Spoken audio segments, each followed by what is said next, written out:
This message therefore goes out as a hope, as a challenge and as a calling.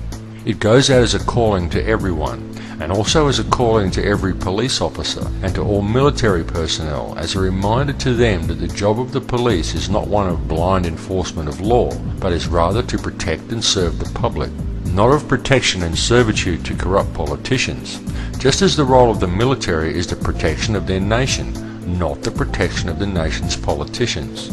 If the politicians enact legislation or issue decrees that oppress the rights of the people, or are not in the best interests of the people in promoting freedom and the right of each individual to the personal pursuit of happiness, then it is the politicians who sought to enact such laws who should be arrested, and not the people who disregard them. The people are sovereign, not the government. The government is the servant of the people, not vice versa. Of course, waking some of these police officers may be somewhat of a challenge, if not an impossibility, because it is highly likely that many of them have already been microchipped. It's extremely easy to control the emotional state of any person who has been implanted with a microchip. The human body is nothing more than a biological computer. All actions, feelings and emotions are detected by the brain as electrical impulses. Placing a microchip inside someone's body allows the computer to be interfered with by an external source, similar to a Trojan horse program on a home PC. No intelligent or thinking individual should ever allow themselves to be microchipped, no matter how convenient it is made to appear to entice you. To allow yourself to be chipped is to place your life and your very thoughts and your emotions into the hands of another person whom you do not know. And this is not science fiction, this is actual fact. In recent decades, experiments with microchips were carried out on animals with great success. Scientists were easily able to invoke extremes of emotion ranging from extreme contentment to violent anger, in this cat for example, with a simple change of frequency.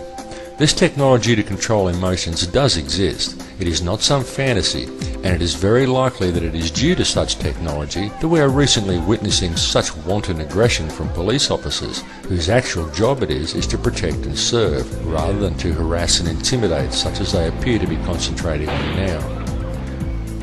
It must be clearly understood that there are only two emotions, love and fear. All other emotions stem from these two base emotions. Love is a much faster vibration than fear, and love has been proven to actually physically affect human DNA and allow more centers for coding. This is what makes true evolution possible, and it is this knowledge the elite desperately want to keep from the hands of the people, because people who live in love evolve to a higher consciousness and awareness, and power over them is lost. So the 64 possibilities of codes that we call the human genetic code, and of these 64 possibilities, it appears that only 20 of these codes are turned on right now for us, the 20 amino acids. Well, what researchers have been able to show us, and this is a pretty amazing thing to say, what has been discovered is this, is that there is a switch that turns off and turns on where those coding sites lie, and that the switch for that turning off and turning on is what we call emotion. And this is the first time that we've ever seen the patterns of emotion directly physically linked to human genetic material. Emotion, the long wave, the long red wave of emotion, wherever this wave of emotion touches, where it crosses this double helix, is what determines where the site is that that code will either be turned off or turned on. You and I are primarily capable of only two emotions, many derivatives of those emotions, and two primary emotions, fear and love. Well, fear is a long, slow wave of emotion. So this wave of fear is a long, slow wave and touches relatively few sites on this DNA. So an individual living in fear is limited to the number of antennae that they have available to them.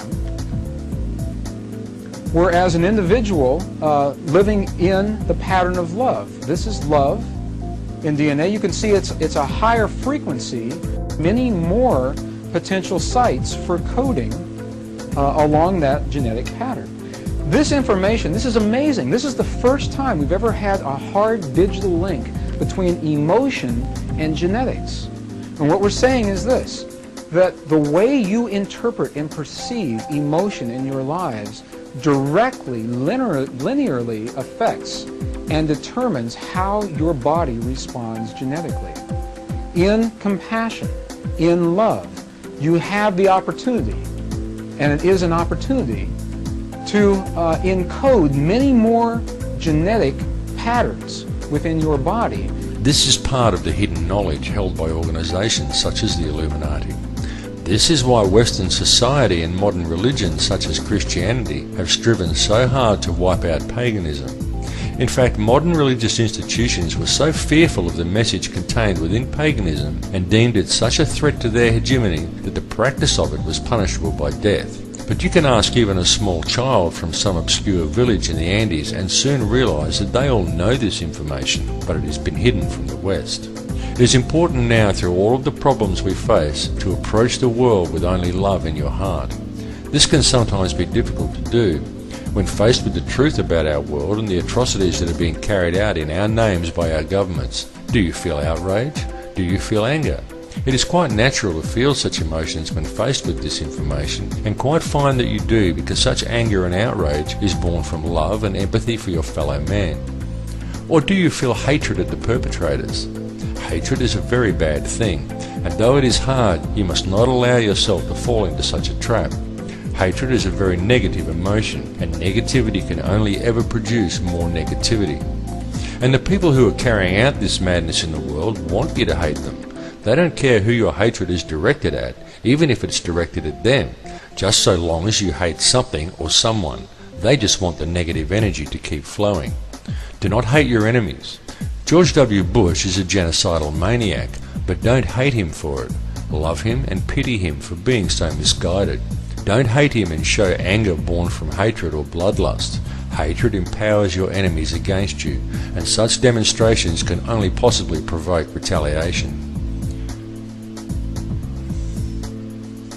In attempting to deal with the New World Order, many talk of an armed uprising, but that is not the way.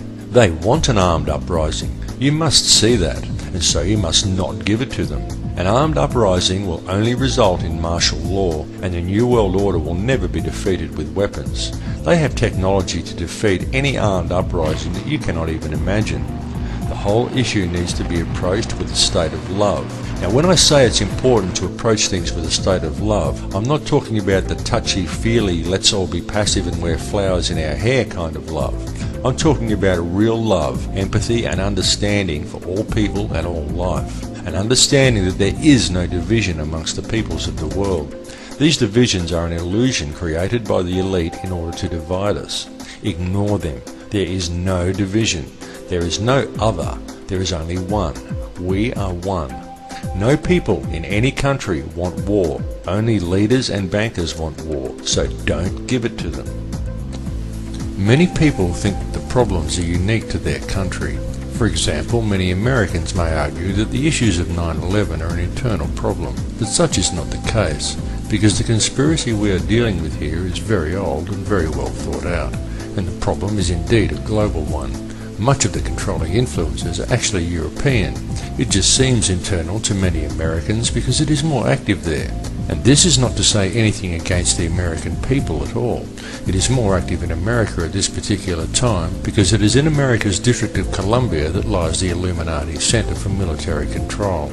That is why it is so important for the American people to act immediately to restore their constitution. Should this not be achieved, it will spell very bad times ahead indeed, not for just America, but for the entire globe, because there is nowhere to escape from the New World Order. There is nowhere to run, no country one could move to, and no chance of setting up any alternate societies in some place that will remain unaffected. Their influence across the globe is all pervasive.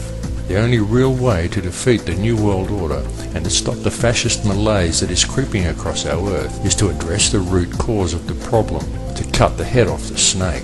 And that problem is the global monetary system and those who control it. Because the megalomaniacs who are creating this mayhem in the world are and have always been the criminal banking elite, consisting of families such as the Rockefellers and the Rothschilds, and this can be amply proven. These people have trampled on the entire human race. They have sold us out, and in more ways than you may ever believe. The Rothschild family alone has